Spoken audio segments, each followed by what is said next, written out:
Hai adik-adik, berikut cerita seru yang mengisahkan tentang petualangan rakun pencuri malam. Di sebuah hutan lebat yang damai, hiduplah seekor rakun bernama Raka. Raka terkenal sebagai rakun yang cerdik dan lincah. Setiap malam, Raka selalu berkeliaran di sekitar hutan, mencari makanan dan benda-benda menarik yang ditinggalkan oleh manusia. Penduduk hutan menjulukinya pencuri malam, karena kelihayannya dalam menemukan dan membawa pulang barang-barang tanpa terdeteksi. Suatu hari, Raka mendengar kabar dari burung hantu, sang penjaga malam, bahwa sebuah desa manusia baru saja mengadakan pesta besar. Di sana pasti banyak sisa makanan lezat, pikir Raka. Dengan semangat, ia memutuskan untuk pergi ke desa tersebut malam itu. Malam harinya, dengan gerak-gerik hati-hati, Raka menyelinap masuk ke desa.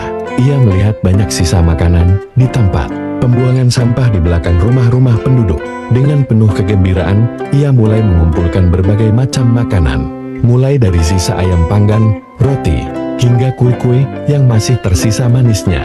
Namun, ketika Raka sedang asyik mengumpulkan makanan, tiba-tiba ia mendengar suara langkah kaki mendekat. Seorang manusia, seorang anak kecil, muncul dari balik pintu.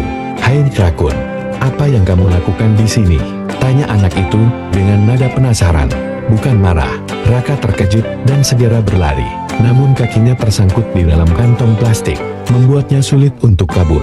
Anak kecil itu mendekat, lalu dengan lembut melepaskan kaki Raka dari jebakan plastik. "Tenang, aku tidak akan menyakitimu," kata anak itu sambil tersenyum.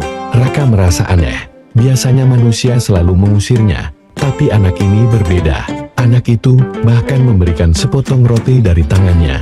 Dengan ragu, Raka mendekat dan mengambil roti itu. Setelah merasa aman, Raka pun berlari ke dalam hutan.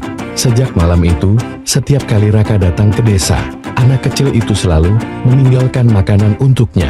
Tidak hanya itu, anak itu juga menaruh beberapa mainan bekas yang tidak lagi digunakan. Raka senang bukan kepalang, bukan hanya karena makanan yang melimpah, tapi karena ia merasa memiliki teman baru.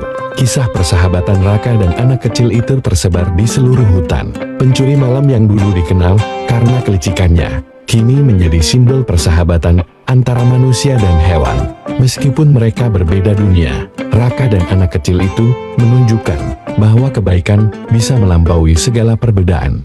Dan sejak saat itu, Raka tidak lagi hanya menjadi pencuri malam, tapi juga menjadi penjaga malam, yang selalu memastikan desanya aman dari bahaya dengan bantuan teman-teman hewannya. Sebuah cerita tentang bagaimana persahabatan dan kebaikan bisa muncul dari tempat yang tak terduga. Demikianlah cerita tentang petualangan rakun pencuri malam. Semoga cerita ini menarik dan menyenangkan.